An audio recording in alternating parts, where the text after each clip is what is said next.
It's time for security. Now, what if spam went away entirely?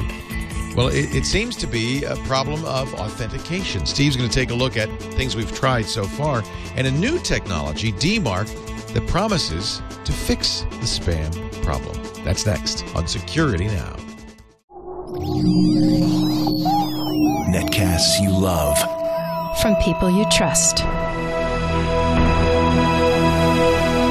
This is TWiT.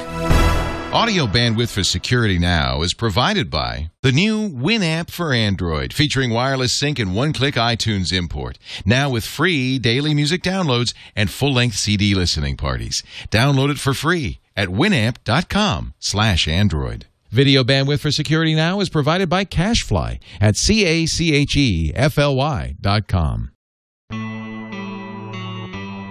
This is Security Now with Steve Gibson, episode 353, recorded May 16th, 2012. DMARC, email security. Security Now is brought to you by GoToAssist. With GoToAssist, you can take control of your IT world from one simple cloud-based platform. Provide live or unattended support to all your users from anywhere. Sign up for your 30-day free trial today at GoToAssist.com. Click the Try It Free button. Use the offer code SECURITY. And by Ford, giving customers the power of choice with a full line of electric and hybrid electric vehicles. Learn more about Ford electric vehicle technologies at Ford.com/technology. It's time for Security Now, the show that covers and protects you everywhere you go online. Thanks to this man here, our explainer-in-chief, Mr. Steve Gibson of GRC.com, the Gibson Research Corporation. Steve is a security expert and also the author of a great utility called Spinrite that everybody needs for hard drive maintenance and recovery. Hello, Steve Gibson. Hey, Leo. Well, 353 podcasts as of today. Add 2, though, because we did 2 off the books. We did indeed. Anybody who was waiting for part 2 of the Sugar Hill can find it over on the TWiT Specials page, which we did last Sunday. And I'll just mention that the pages at GRC regarding health, which are under our main menu under research, have matured a great deal. I'm getting, and Leo, this is for you too, some fantastic case histories, which I am able to share with their author's permission. In every case, I make sure that they don't mind. They're anonymous anyway, but really interesting experiences that a lot of our listeners have had. Many of the questions they've had have been answered by these 2 podcasts, and in some cases they'd tried it and been discouraged, but now they're encouraged to give it another shot, or they learned enough that they think maybe they've got a better grip on it now. So anyway, I would commend anyone who's interested to go look at the grc.com/health and look at low-carb stuff. And there's a bunch of pages, all of the book recommendations. I have a Q&A page, a user's experiences page, and a bunch of resources there. It's very timely because, HBO is doing a 4-part special right now called The Weight of the Nation. It's all about how fat we are. There's an obesity epidemic. I mean, a huge obesity epidemic that just occurred in the most recent couple of decades. Now 37% of America is obese, not just overweight, but morbidly so. Yeah. So it's a very interesting thing. And given the information that you've given us in the last 2 episodes, and by the way, it's on TWiT Specials, twit.tv/specials, episodes 124 and 125 of our TWiT Specials. It's interesting to watch these shows because, there's still a considerable amount of confusion.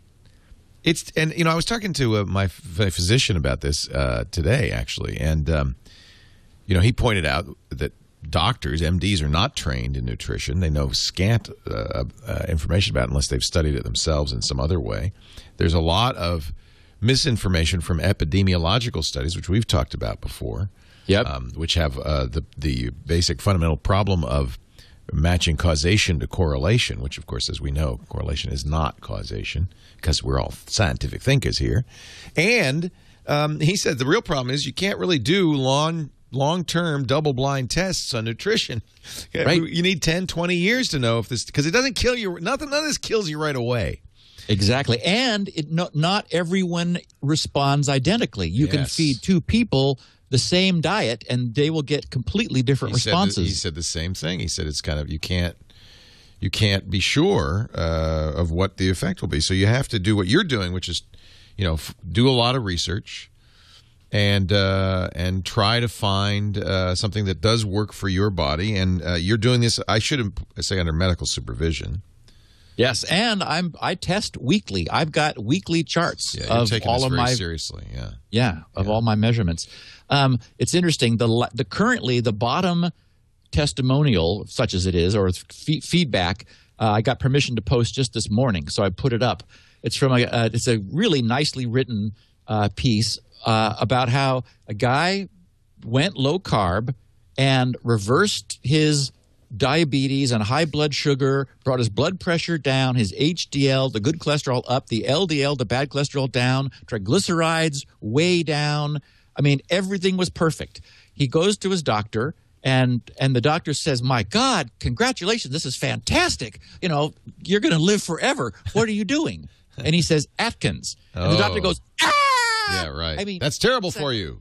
Don't you know? You're going to ruin your liver, and you're going to ruin Right. your kidneys. Right. And so the guy says, "Well, how do my liver enzymes look?" He says, "Well," and the doctor says, "Well, they look perfect. They're fantastic. But you're going to ruin your liver, and you're going to ruin your kidneys, and Right. you're going against the USDA and the FDA, blah blah blah." Yeah. And then he says, "Well, how does my urinalysis look that would show what's going on with my kidneys?" "Oh, it's perfect. There's nothing wrong with that. But you're going to ruin your liver. You're going to ruin your kidneys." And this, of course, it's the truth. And so, he was discouraged and thought, well, God, I mean, it worried him that somebody who he assumed was an authority would have this opinion. And, my favorite set of books are those low carb, the art and science of low carb living and I low ordered carb. those. Yeah. Good. Yeah. Because, these guys are double PhDs and MDs who have been studying this. And if nothing else, they give you some objectivity that I don't think that we're finding right now. And so, anyway, it's interesting stuff, I think. It's fascinating to me. One of the conclusions of this Weight of the Nation is the government needs to regulate all this. And I thought, you know what? The government has mishandled this from day one. Yes. And that's part of the reason we're in this fix.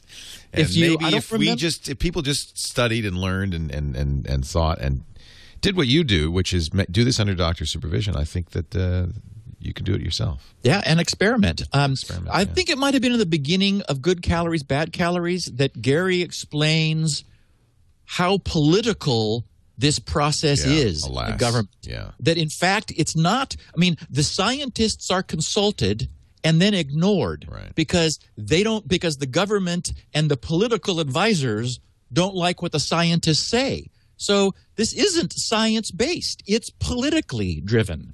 In fact, so as is most politics, most government is politically driven. Anyway, enough of that. Let's get into the security issues. Today, we're going to talk about what is DMARC. I want to talk about what's been going on quietly and in the background by the big players in the industry that are essentially the movers of this, towards dealing with the problem of phishing and spam and email spoofing. Everyone's just sort of given up at this point. And we know that there's still a huge problem because in the same way that I'm noticing sites are now saying you need to have JavaScript turned on because I'm going there initially with it off and because for safety, and then I turn it on when I need it. Similarly, and I'm sure you're seeing this too, Leo, there are more and more sites that when you do something with them and they need to send you a confirming email, they say, warning, if you do not receive email from us within 2 minutes, please go look for it in your spam folder because we really have sent it and we're really going to, and you need to receive it in order to verify your email address, and it may have trouble getting to you. And so, this represents a big problem for the internet. We've had problems with email from the beginning. It is still the number one means for these, large site takeovers. We know, for example, that whole RSA fiasco with them losing the keys began with an employee clicking a link in spoofed email that then allowed an exploit to take hold that allowed the bad guys to gain entry into the RSA network. So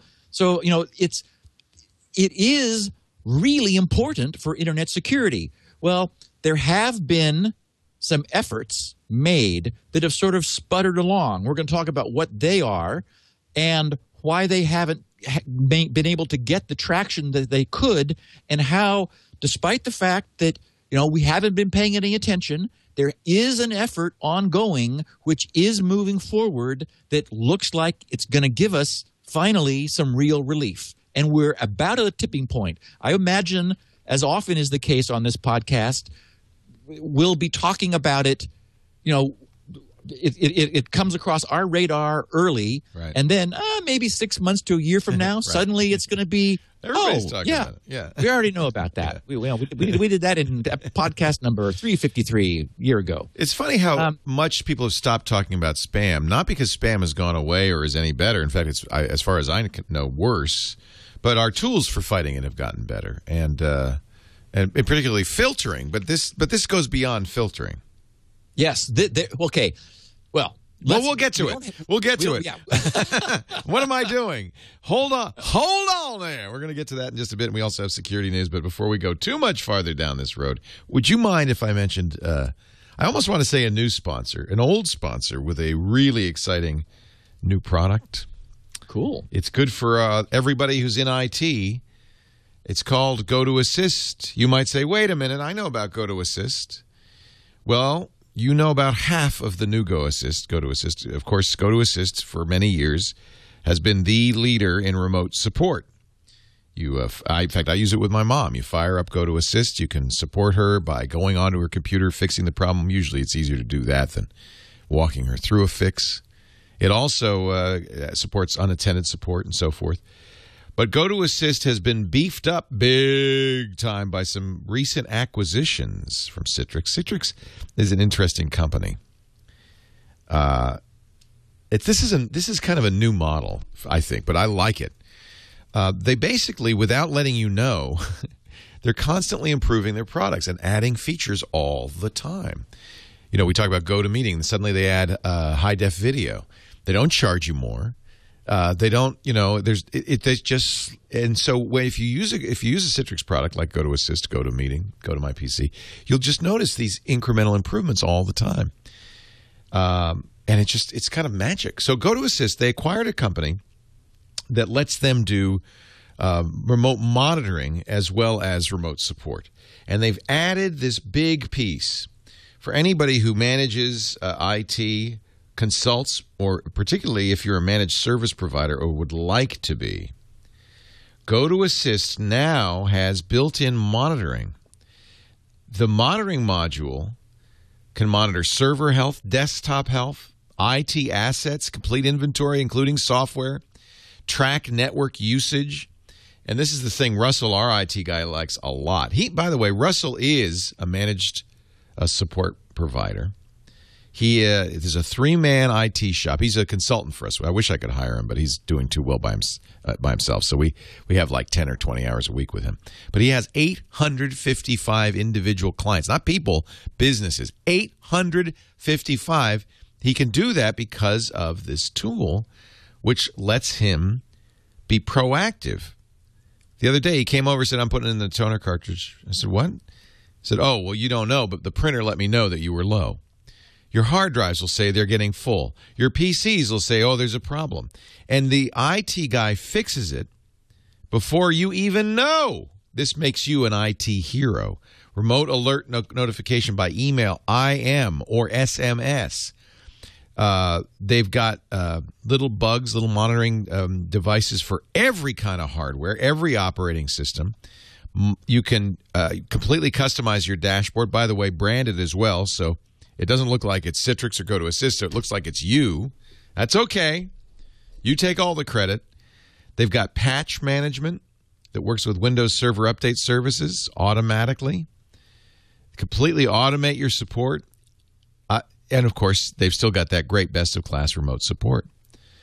And all of this is free for the next 30 days. Right now, I want you to visit gotoassist.com and use the offer code SECURITY to try this. You know, browse around on the site and read about the new GoToAssist. This is mind-boggling. Talk about a major upgrade, and they didn't upgrade the price.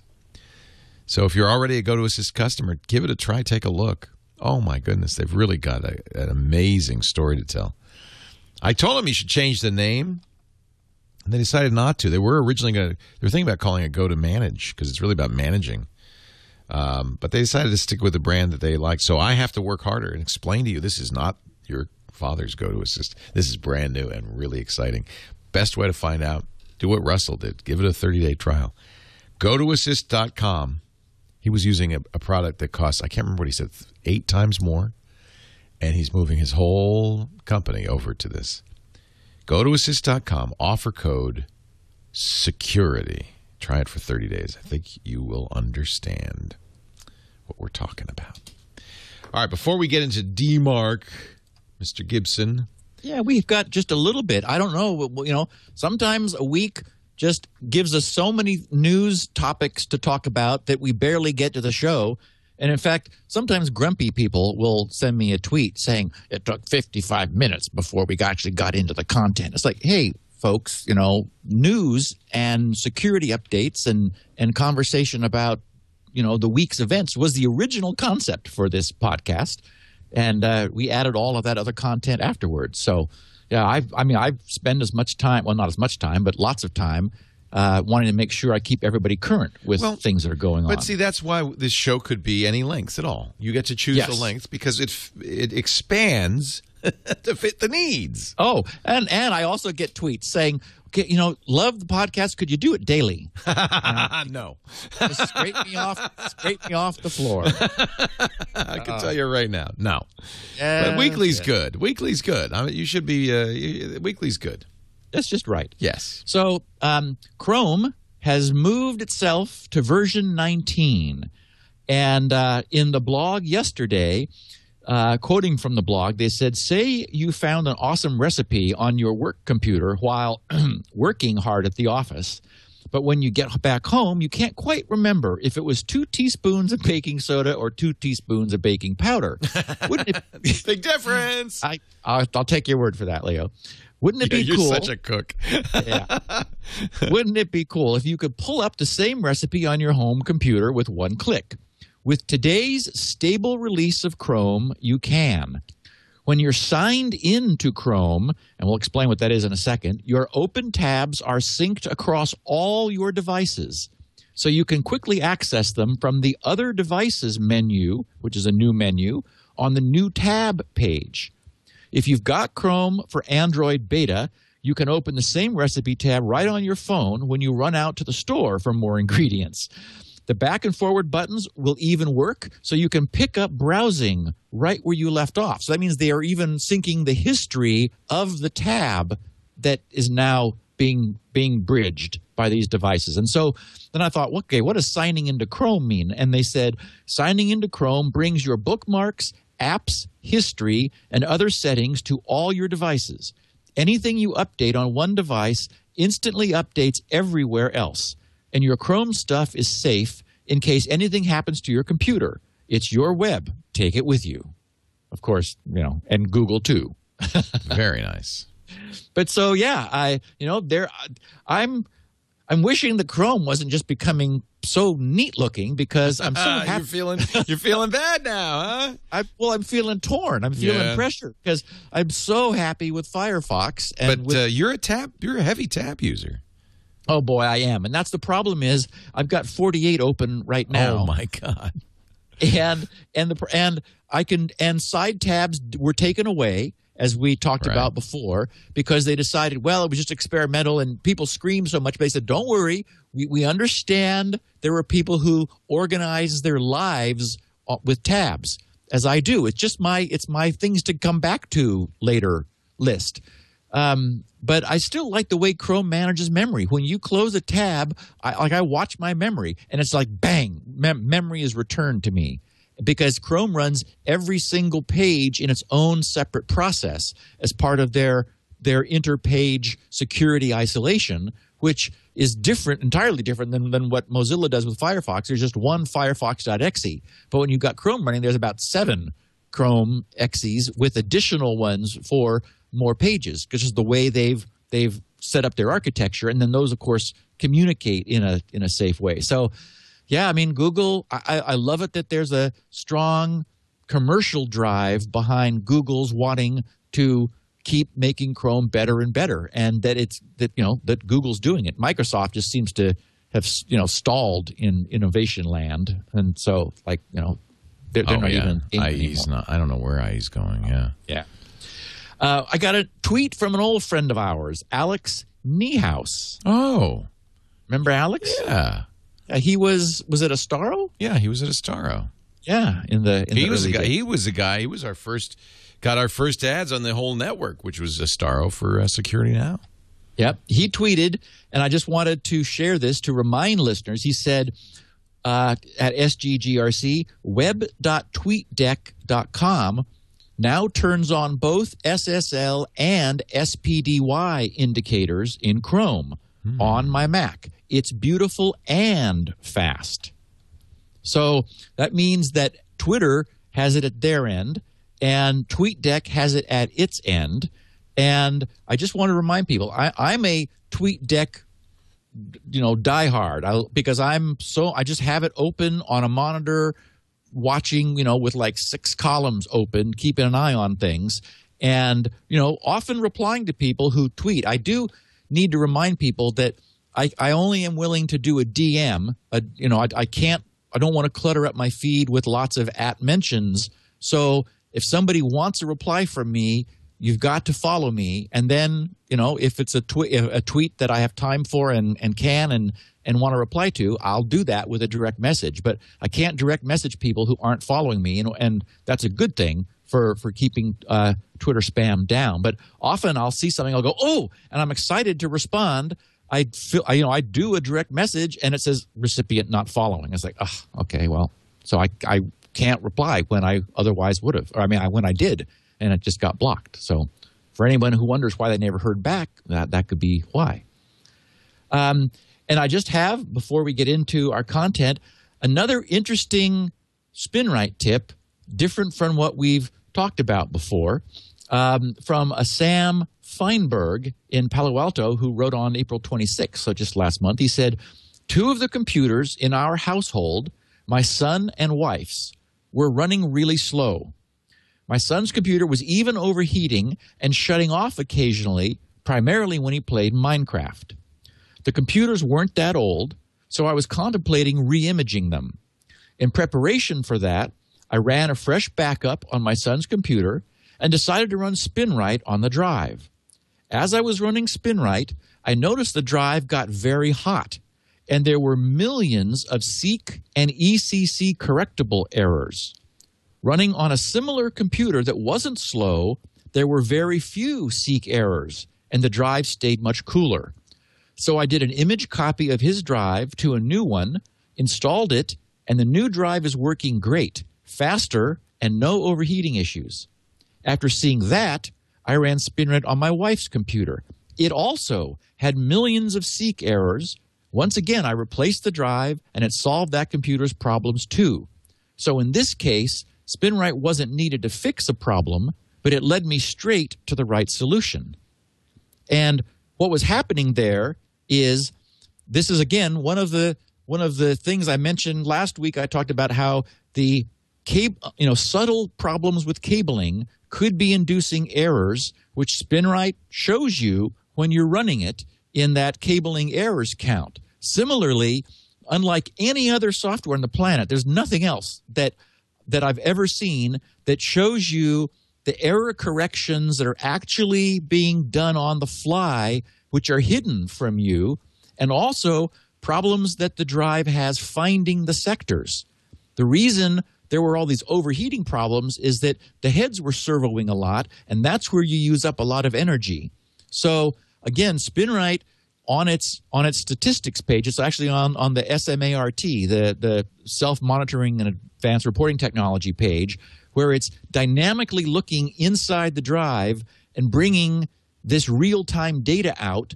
And what Sam did was exactly right. He looked at a similar machine with like the same make and model drive and saw what it was doing, and that gave him a baseline to compare the other drives, which were clearly misbehaving. And so essentially they were at some point going to fail, and Spinrite was saying, look at what's going on here, this is important. And so he was able to make swap them out for replacements that just don't have that problem. So another aspect of Spinrite, really, that the preventative maintenance and monitoring side, which can really come in handy. Really neat. Let's see here. I think we want to get to the matter at hand. Yeah. And then I'll interrupt you in a few minutes. Okay. Because I want to do another ad right away. Perfect. Yeah. So DMARC is a somewhat awkward acronym. I don't know how the military gets these amazingly cool acronyms, Leo, but somehow they always just have these okay, how did you get that? It's a retronym where they start with the name and then they make up what the letters do, maybe. I don't know. Yeah, and this sort of feels that way too, like, demarcation, DMARC, DMARC, yeah. But this is kind of awkward. Domain-based message authentication, reporting, and conformance. It's like, okay. So here's what's going on. There have been, for actually a decade, if you can believe it, a couple specifications that were supposed to solve the problem of spoofed email. We've talked many times in many different contexts about email spoofing, that it's a big problem because the headers in email can be set by the sender, so it takes a real expert to examine the headers, and few users are. And in fact, if a piece of email bounces around a lot, each bounce appends headers onto the beginning. So the order of the headers is in the reverse order of the path the email took, and it ends up being complex. And boy, headers these days are just so full of gobbledygook. It's makes your eyes cross to look at it. It's not like our grandparents' headers. So the effort has been to come up with a way of preventing spoofing. So one approach was the so-called Sender Policy Framework, SPF, which is 10 years old, which surprised me. It just didn't feel like it had been around that long. But it's a clever solution for, again, leveraging DNS. One of the things we're seeing is other new applications for the domain name system where new record types or repurposing of existing record types, which is what we do here, because adding new record types to DNS requires multi-year standards, and old servers won't support the new types, and so that's going to be a huge drag for something not DNS related. But reusing existing record types, for example, the text record, which is what these systems use, that's easy. You don't have to change anything because all DNS servers have long understood what a text record is. It's just sort of a free-form text record. You can have as many of them as you want, and you can say, give me the text records for google.com, and it sends them to you. So this is another reason why layering security on DNS is a good thing, because this domain name system is increasingly going to become the master lookup index, domain-based lookup of information for the net. Traditionally, all you could look up was IP addresses based on a domain name, or the reverse of that, domain names from an IP address. But as the net matures, we're seeing new applications for this same system. In fact, GRC uses it to distribute the version numbers of our software. You're able to say application dot DNS or .version.grc.com, and the IP address that it returns is the latest major and minor version number of our software. So I do that because it generally passes through firewalls. It's super lightweight, just a UDP packet out and a UDP packet back, and it's a nice little way of getting some information from GRC. So, there are increasing number of things that use DNS, and so securing that translates into all kinds of benefits for as we come up with additional uses for it. So what SPF, the decade-old sender policy framework, does is it's a way for the owner of the domain, and that's the other kind of key concept here, is that the notion of who controls the information. The reason we can rely on DNS, for example, get the correct IPs for Google, is that Google controls the google.com domain, and all of the enforcements are in place for that to happen. I control my own DNS server or servers that then supply the data records to level 3 that provides me with my connectivity, and so people actually ask the level 3 servers for GRC information, which they get behind the scenes from me. But the point is that I can have that information say anything I want. So when SPF came out, I immediately adopted it. I added records because it took like 5 minutes. It was easy to do.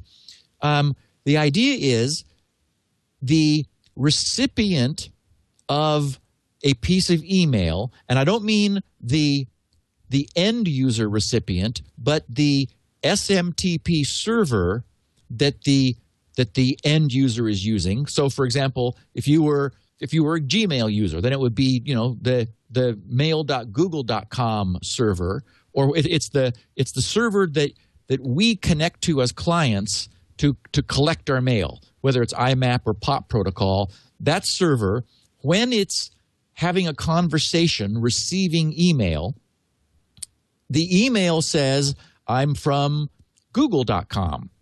Well, the receiving server is able to right then do a DNS query for the text records for google.com.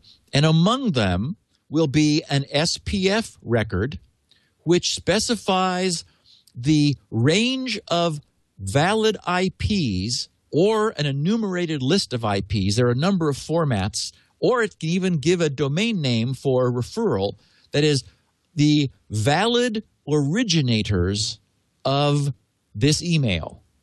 And the idea being that then this receiving SMTP server can check the IP that this connection is from, and we know that IPs cannot be spoofed, IP addresses, because they're point-to-point links, and part of the TCP handshake is a multi-directional packet exchange specifically for the purpose of verifying that packets can go between the two IPs. So unlike UDP that is one-directional with no verification, TCP has verification. So the receiving server, the server receiving the email, absolutely knows the IP that it's connected to, and if it receives that IP from that domain's SPF record, its declaration of what machines' IPs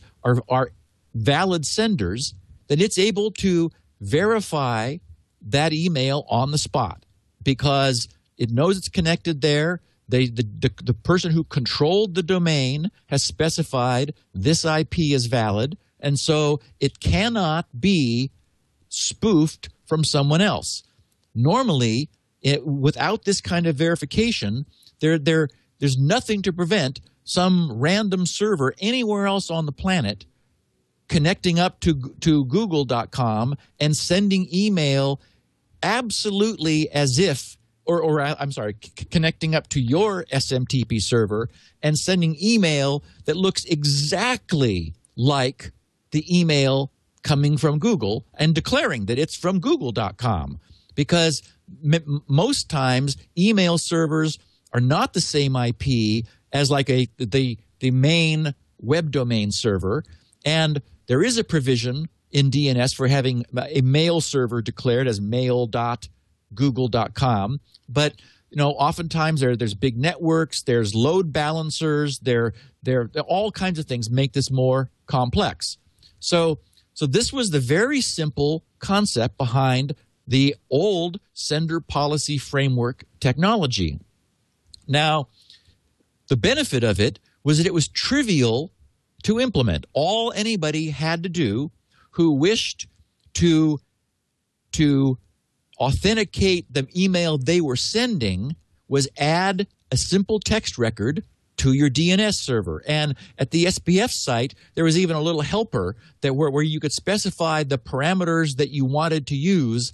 Like, if it doesn't match, do you want me to drop the mail? Do you want, do you want me to call it spam? How seriously to take a failure to match, and so forth.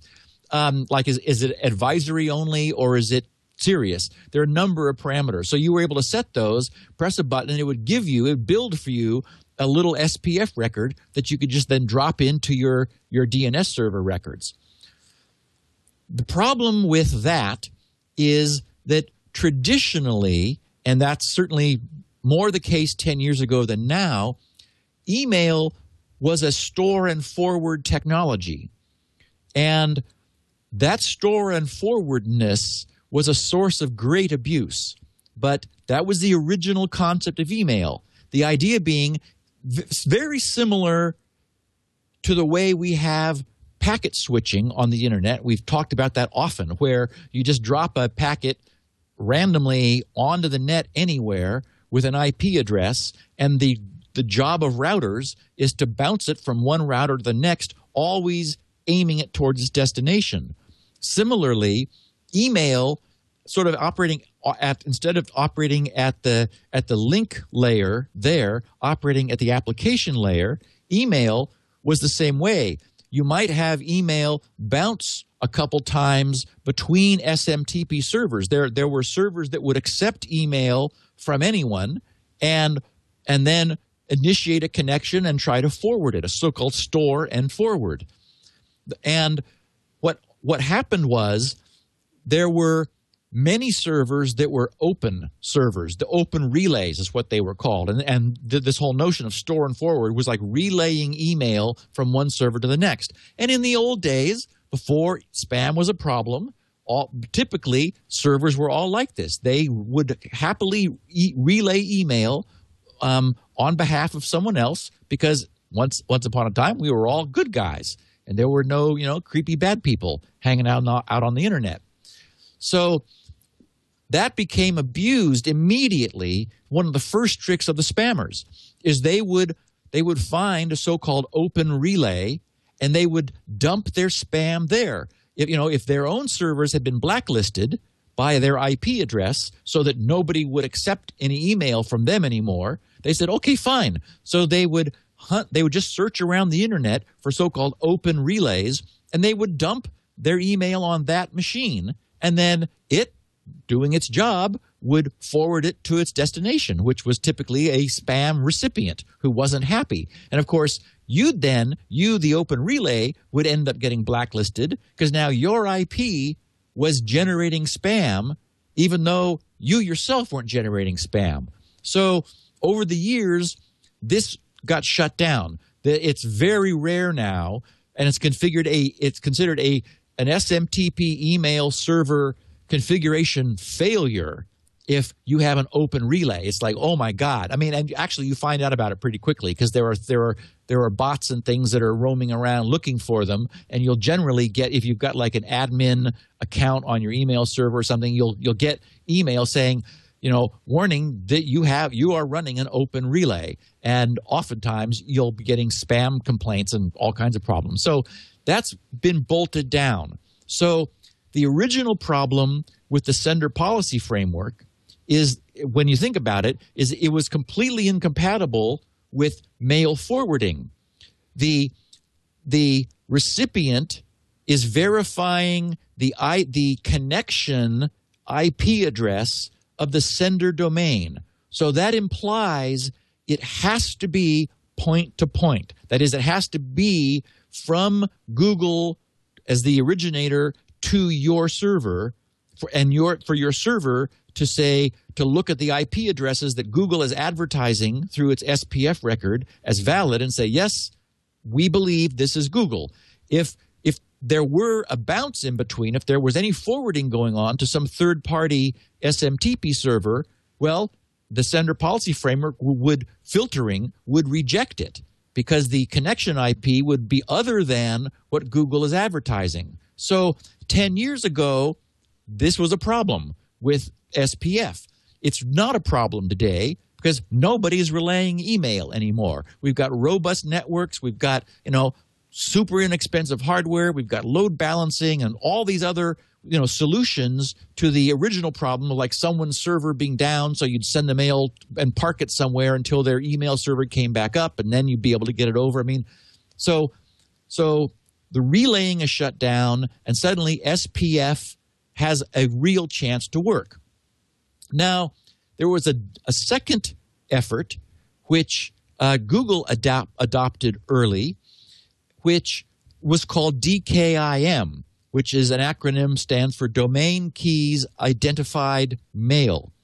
And it's a somewhat complex specification, but what it is pretty simple. Listeners to the podcast will understand it immediately. It is simply using public key crypto to digitally sign all outgoing email. So anything originating from a DKIM signing SMTP server is signed using that server's private key.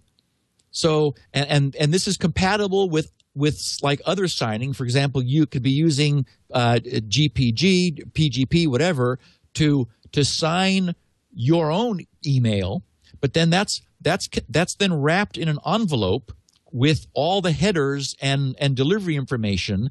Then that is signed by as the final phase by the server sending the mail out using the server's private key.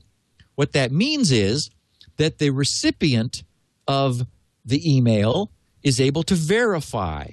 What they do, once again, using DNS, is they look up that the apparent sending domain's DKIM public key. So the public key is published in that domain's DNS record. Once again, in a text record, in a specified format, and all these have well-established specifications. And so the recipient is able to get the matching public key and use that to verify that domain's signing of the envelope of email. And since the private key is never disclosed, there's no danger. There's no way for any third party to falsify that signature. It's full-on state-of-the-art crypto strength and solid. So those two different solutions have existed, but they haven't gained traction, or they've been doing so very quietly and silently. One of the problems was the so-called YAP problem, yet another protocol, where it's like, overworked administrators are like, they hear about this. It's like, oh boy, we have other things to worry about right now. Also, there was a problem of very complex infrastructures. For example, these large ISPs have massive networks, huge blocks of IPs. They may be adding blocks of IPs for other purposes. They were worried about false positive rejections where if they change some configuration so that their own legitimate mail would now be routed somewhere else and come out of somewhere else, suddenly, that wasn't going to be published. DNS would need to be refreshed over time. So there was just sort of this sense of, wait a minute, we're not sure that it's worth the trouble that it's getting us. And also note that this system inherently requires that senders and receivers collaborate together. That is, the senders are saying, I'm in the case of SPF, I'm attesting that all valid email comes from this IP. But if the receiver doesn't care, then it's inexpensive to make that assertion in your DNS records, but you're not going to get any benefit from it unless somebody on the other end takes the trouble to check and does the right thing with the results. Well, very quietly, 5 years ago, in 2007, PayPal did pioneer this approach. They worked out a system with Yahoo and later with Gmail to collaborate this way, and the results were extremely effective. It led to a very significant decrease in suspected fraudulent email that was purporting to be from PayPal being accepted by those receivers.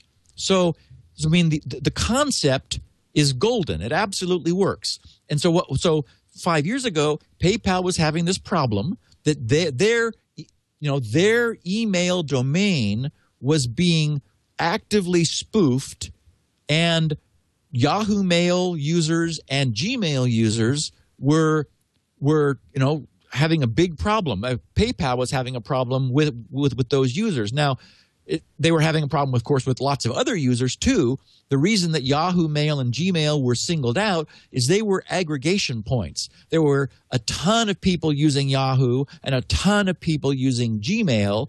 So just by fixing those two recipients, by getting PayPal, by getting those two to agree to honor PayPal's assertions about sender policy and DKIM signed email, all of the users of Yahoo Mail and Gmail got fraud protection for the PayPal domain.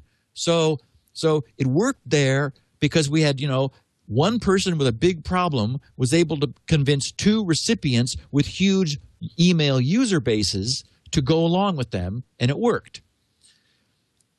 The other problem that both SPF and DKIM have had is that there hasn't been any built-in feedback. I've had SPF records at GRC for a decade, and I don't know if it's done any good. I don't know if they work. I don't know if any email has been filtered out or prevented. I like the idea that in theory, if somebody checked my SPF records and saw that, only email coming from this IP was valid, then grc.com could not be spoofed. Email from me could not be spoofed. So I thought, okay, that's a good thing, but I don't know if it ever got used. I have no idea. So there's that problem, which again, there's enough adoption resistance and inertia that unless there's a clear benefit, it's just not going to happen.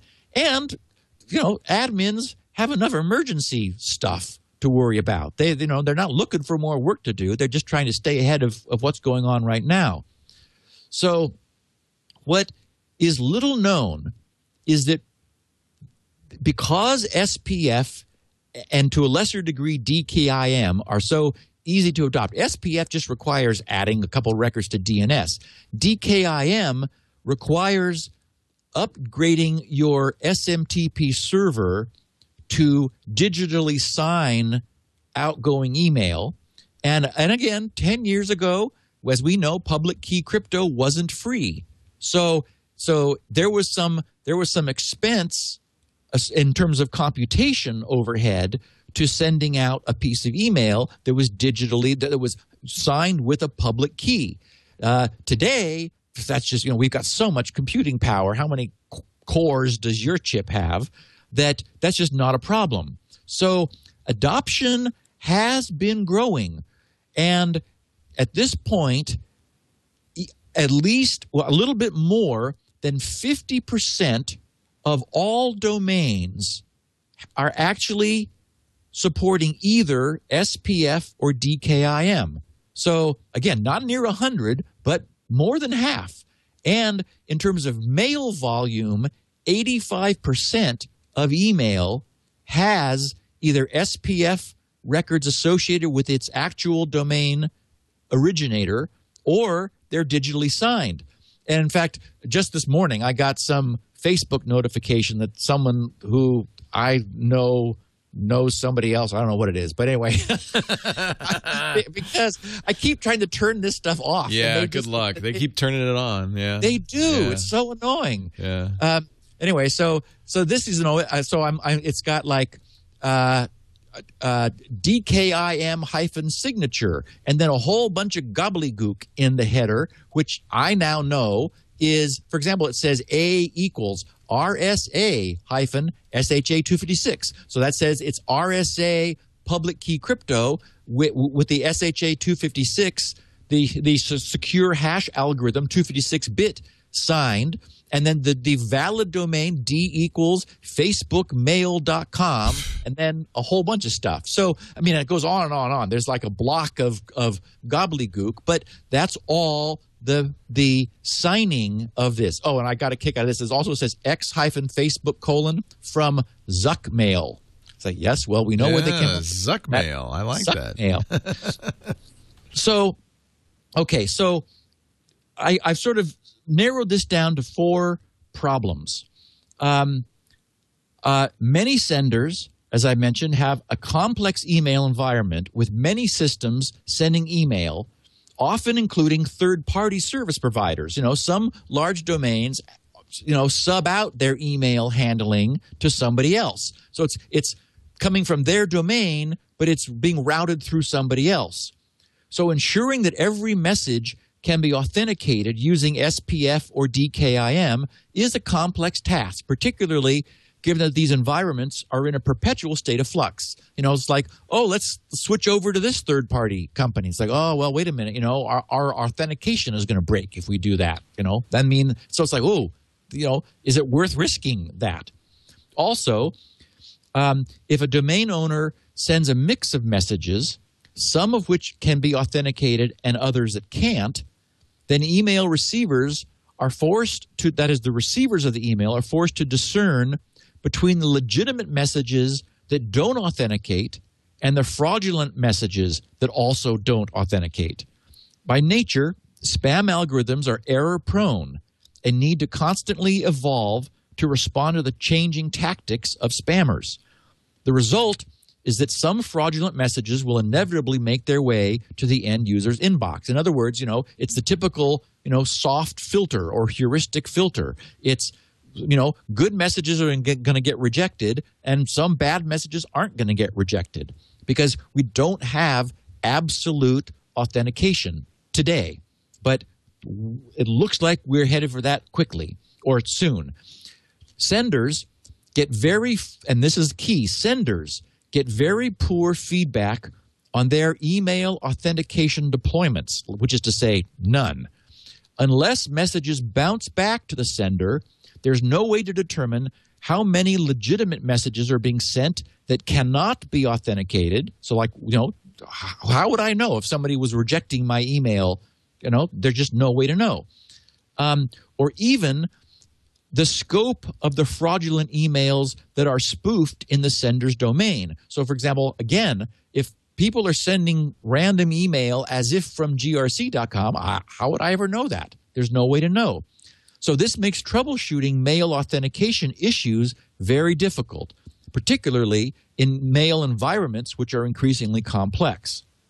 And finally, even if a sender has buttoned down their mail authentication infrastructure and all of their legitimate messages can be authenticated, email receivers are wary about rejecting unauthenticated messages because they can't be sure there is not some stream of legitimate messages that are going unsigned. And so, again, the recipient is like, well, okay, some of these are coming in signed, but these look pretty good over here that are not signed. Maybe they're coming from a new server that, Facebook set up, and they don't have authentication in place yet. So all of this just created some enough uncertainty that it's just kept people from moving forward. But the big guys, Google with Gmail, Facebook, LinkedIn, PayPal, Bank of America, American Greetings, CloudMark, Comcast, Fidelity Investments, Microsoft with Hotmail, ReturnPath, and Yahoo are all on this now. They're all part of this DMARC effort, and they've determined, where this stuff is mature enough, the specs are there, they work, the technology has been moved into servers. Remember that SPF really didn't require any on the sending end, but it certainly does require it on the receiving end. The SMTP server receiving has to have new technology for going and getting the apparent sender's SPF records and checking the IPs and checking the connection. So that's taken some time for those features to be added to standard email servers. And the same is the case with DKIM on both ends. The sending server has to digitally sign outgoing email, and the receiving server has to be able to verify the digital signature from the apparent recipient. I mean, from the apparent sender. So we're to the point now where the software technology is in place. It's now time to solve these lingering problems. So for senders, adding this kind of robust authentication requires work, and the return on investment has been uncertain. And for the receivers, just having some authentication doesn't help much. I mean, what we need is to be able to say, okay, we believe that the domain in question is asserting that it's got control of its outgoing mail, and we're absolutely going to take action on failure. So the solution is that senders absolutely authenticate all outbound mail and assert that to receivers. All right. So a bunch of smart guys. Oh, yes. Let's pause as Perfect we place. explain how this solution might be implemented. How about that? It's always, it often comes down to authentication, but the devil's in the details. How do we authenticate?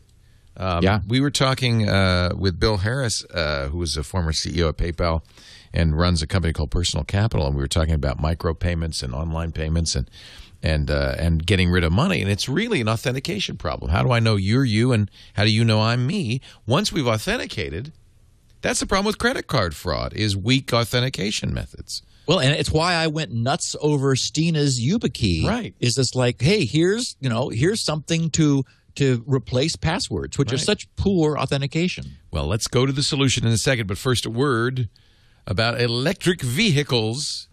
Do you even have a car? Yeah, you've seen it with my little grc.com plate on the back. That's right. I saw it in Ontario many years ago. Yes, exactly. It seems like you don't go far afield. You'd probably be a good candidate for an electric vehicle, actually. Actually, that's very true. 76-mile range, that'd be enough for you. Get you to L.A. and back. You live in Irvine. Get you to work and back, since you work at home. Yeah. So I want to talk a little bit about the new 2012 Focus Electric, which is now available at EV certified for dealers. It is a 100% electric, gas-free car. That means zero emissions, no carbon monoxide, no carbon dioxide, no nothing. Well, as long as you have not been eating beans. Yes, you're not allowed. No flatulence allowed. No, that's your own problem. And by the way, these vehicles, these electric engines, are very robust and reliable. Never needs an oil change, obviously. They've put in the best batteries you can find, state of the art now, which is one of the reasons you get 76 miles in range. You also get what they call MPGE. I'm guessing the E is equivalent because there's no gas, there's no gallons, but they do have a way of measuring, and this is the best city rating in its class, the best-in-class driving range, the best-in-class charge time, and the most fuel-efficient 5-passenger vehicle in America. 110 miles per gallon E. 110. And it charges in about 4 hours when you have the 240-volt home charging station. You don't have to have that, by the way. You can use your regular 120 AC. It just takes longer. Most people will get the charging station from Leviton installed. And by the way, this is half the time it takes to charge the next biggest competitor. And then next year, the 2013 Ford Fusion Energy Plug-in, early in 2013, which will have a combined fuel efficiency rating of over 100 mpge. That's the one, if you have longer range, you might want, because it goes electric as long as it can, and then when you need to go farther, it starts up the gas engine.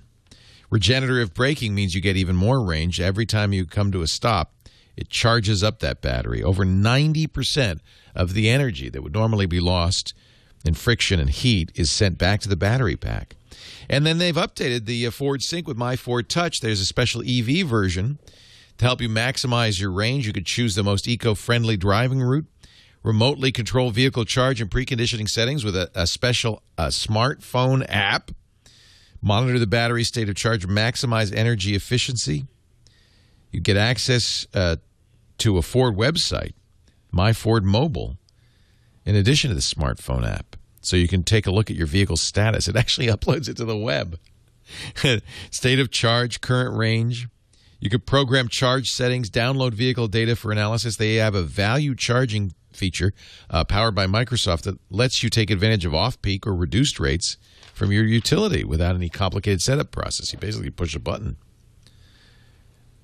This is, Ford got some heat for not having an electric vehicle, right away. Other companies did. What Ford did, and I think this was the right decision, is they decided to really take their time and get it right. And that's why you're getting this second generation, maybe third generation EV, the 2012 Ford Focus Electric. And next year, the Ford Fusion Energy Plug-in Hybrid. The Ford Fusion Energy Plug-in Hybrid. Find out more about these Ford vehicles and all the great technologies in every Ford vehicle at Ford.com/technology, or drive one at an EV-certified Ford dealer near you today. We thank Ford for being so supportive of all of our shows here at TWiT. So, authentication is the solution, but how do we achieve it? Probably the biggest thing that DMARC brings is closing the loop, providing a means for allowing senders who wish to authenticate a means of verifying what's happening out in the world before they commit all the way. So the DMARC, D-M-A-R-C spec, it solidifies and unifies the existing SPF and DKIM specifications, and also provides some configuration guidelines, because the specs were broad and gave a lot of latitude. So DMARC is saying, look, we didn't know what we were going to need initially. Turns out this is what people use, and this is enough. So here's how we want you to configure SPF and DKIM. So the beauty is, all we're talking about is some additional technology added to our email systems, but basically built on these existing established standards. There's a new DNS resource record, and again, rather than inventing their own, which would again require all DNS servers everywhere to be updated, they're just going to add a new resource record of the TXT, a text resource record, which is just anything you want to have it say.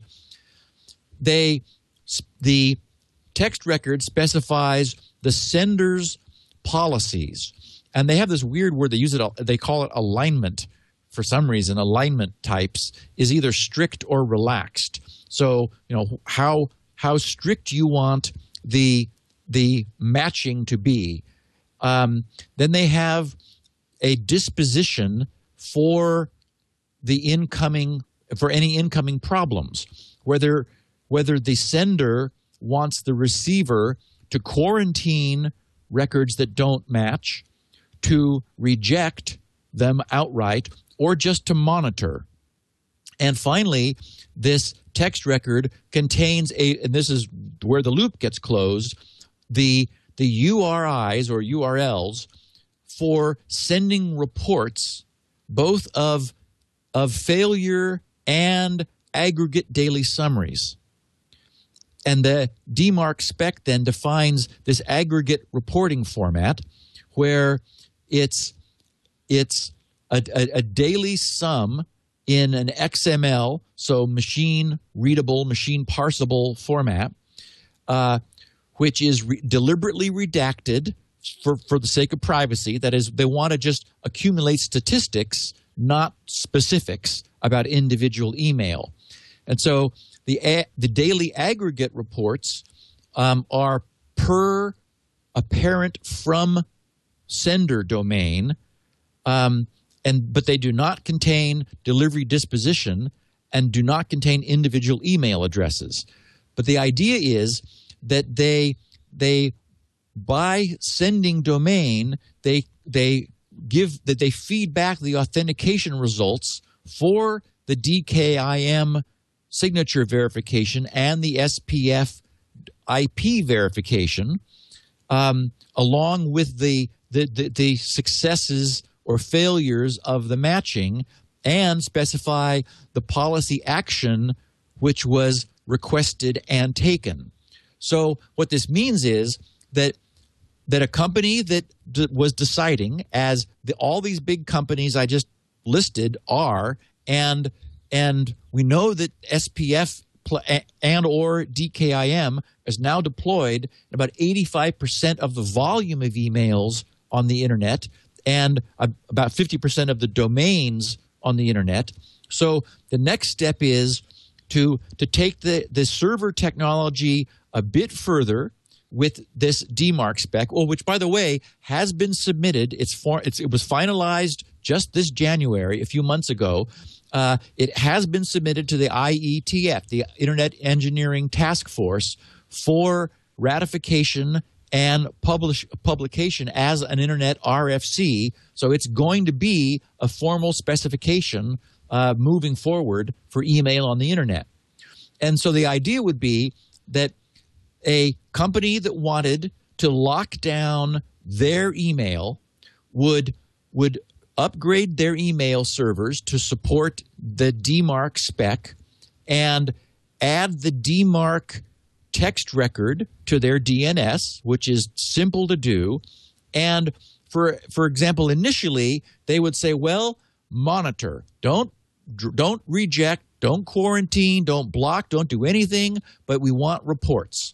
So they would put their whole system in monitor mode, and then all of the recipients who also supported DMARC at the other end. Remember, this is inherently, for this to work, it's got to be sender and recipient both have to be on the same page. They both need to be supporting this. And, it's a fail-soft solution. That is, if either one doesn't, you just don't get authentication. But it's looking like email is a significant enough backbone of the internet, and companies, especially as we're doing finance more and more with banking and PayPal and email, and also social networking, and where link spoofing and phishing is a problem. If we can fix email, this is a huge step forward for internet security. So the problem with deployment gets fixed by creating an ongoing feedback system where initially the system's in monitor mode, again, on an individual by individual sender basis. So if I were to deploy it, I'd upgrade my email server, and in fact, the next server that I choose, this will be a requirement for me, is that it be able to support this protocol, because this is clearly where we need to go. Then I would say monitor, and any email outbound from us that goes to a domain that also supports DMARC, they would be querying our DNS records, see that we support DMARC, determine what our policies are. And for example, initially I'd be saying just monitor and report. And so I would get back to the domain and URI that I specify. I would receive a daily report from every one of the domains that we touched that day of what they thought about our proposed authentication. And so for a huge environment like Facebook, where, massive network, global servers all over the place, they want, in order for them to confidently say reject before they get to that point, they want to be able to monitor. They want to see that everything's working.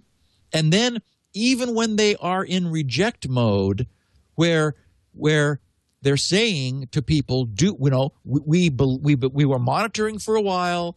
We verified that everything's working. There is no mail coming out of us which is not authenticated. There's no way for mail to get out of us without authentication being added. Now we want everybody to just drop any email that is being spoofed with our domain that doesn't authenticate. But we still want reports.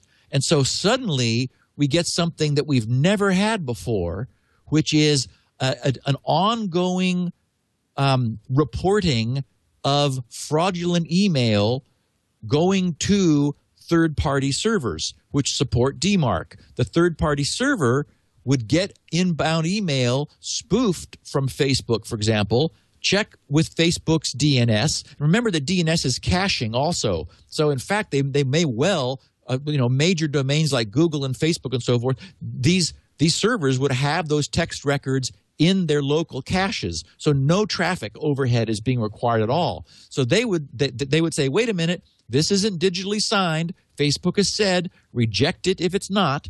And they would aggregate the information. They would log the connecting IP of the spamming, fraudulent, spoofing server and send that to Facebook. So now Facebook begins getting daily records of the IPs that are originating spam, spoofing them, that they've never had before.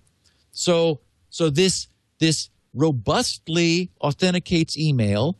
It safely allows the system to be deployed. And again, because it's DNS, if there was ever a problem, the admins could switch back to monitoring mode instantly, essentially, or over the expiration time of the DNS records which are being used. And so it's flexible, it's under sender control, and closing the loop, generating reports, is really valuable real-time information.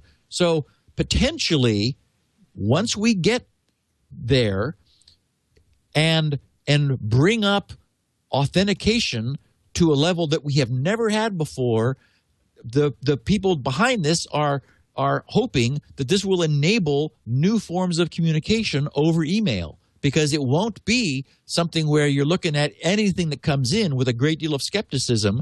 And you can imagine also that at some point servers could be like adding a tag, or email clients could say whether the email is authenticated or not. And if it said it was, you could trust it because it would have been, securely verified. So that's where we are with this, and I'm excited about it. Yeah, very, very interesting. Now, how widely adopted is this? I mean, do we have to consider that, or is that not an issue? Well, end users really don't have to do anything except sit back and wait a while. But ultimately, we're all users, right? Yes. Well, the spec is in place. It's been finalized, and you can imagine, among these big players, anytime you see some weird word like, alignment types, it's like, what committee group chose that, So it's like, okay. So, it's a significant accomplishment that all of these players who are competitors with each other also got together on the technical level and said, this is what we're all going to agree to. We can't all, I mean, we already have, DKIM and SPF, which are like competing standards. Well, they said instead of choosing either one or trying to amalgamate them, they said, look, everybody likes their own thing. Let's just support them both. Because, some of them are in place and SPF is easy to do. So we don't need to choose. What we just need to do is we need some way of believing the authentication. Yes. And that's not pure. That's not just out of trust. You actually have need a technology to do that. Yeah, right. Exactly. You need the technology, and you need to be able to say we're actually going to throw this away if it doesn't authenticate. And that's the key. And that's the problem with SPF and everything else, and all these other authentication is. Yeah, if you were willing to throw away, it has to be 100% or very, very widely adopted. If my mom adopts it, otherwise I can use it. Otherwise, I won't get her email, right? No. It's your mom's ISP. ISP. Okay. Yes. So it's SMTP server to SMTP server. Got it. Of course. And so it's point to point. So if all the big ISPs adopted, then we're good. Yeah, and it's going to happen, Leo. I mean, this is if 85% of the valid email traffic on the net now contains this, but no one is using it. Right. We're just it's like okay, we're all, everybody is saying we're ready to go, but it's time to commit now. And I think we're just at that point. I mean, this is a big change. This, to be able to lock down email and require authentication, what's going to happen is the big guys are going to do it, and then that will put serious pressure on the rest of the industry because it'll be like, wait a minute, you're not sending authenticated email. I'd rather use somebody who is. Right. Because it'll become, a value add. Or you could have a folder that says unauthenticated. It's like a spam folder, but maybe a step down from that. Yes. Yeah. It could be, use with, well, yes, you could have a spam folder or that is an unauthenticated folder, and the beauty of that is it's going to actually mean something. Right. The spam folder gets false positives, and then your normal inbox gets false negatives. Right. And so the beauty of this is your normal inbox would never receive an unauthenticated email. And so again, having a sender who knew their email was going into people's unauthenticated folder is going to take move heaven and earth to add authentication to their servers so that their email doesn't look second class. It's a little bit like the extended validation certificates. GRC is now all EV, and every time I fire up GRC in a browser and it comes up with EV, I think, oh yeah, cool, I have that now. I hope this works. We'll see. Yeah, it's the best shot yet. And this just shows how much inertia there is. Yeah. I mean, the system isn't so badly broken that no one uses it. It's just so badly broken that no one trusts it. Right. And so many problems are caused by this. I mean, so many. Spoofing is causing so much problem. So the idea of having like authenticated inbox, that's a big move forward. Yeah, and that can happen incrementally. I mean, not everyone has to support it. If I knew that authenticated email was being flagged by my server and routed into a different inbox versus unauthenticated, that's valuable to me, and we can have that today. Yeah.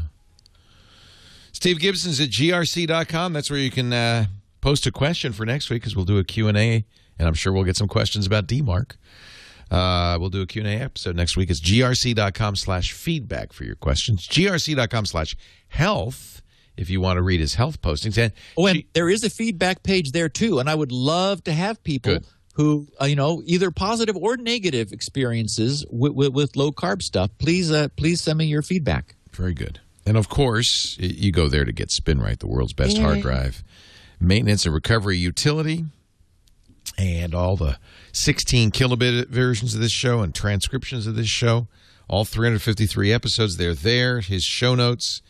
We also make audio and video available on our website, twit.tv. This show, we do this every Wednesday at 11 a.m. Pacific, 2 p.m. Eastern Time, 1800 UTC on twit.tv. Watch live. We'd love it if you watch live. But if you can't, don't worry. That's where, there's always a recording available in audio or video, depending on your choice.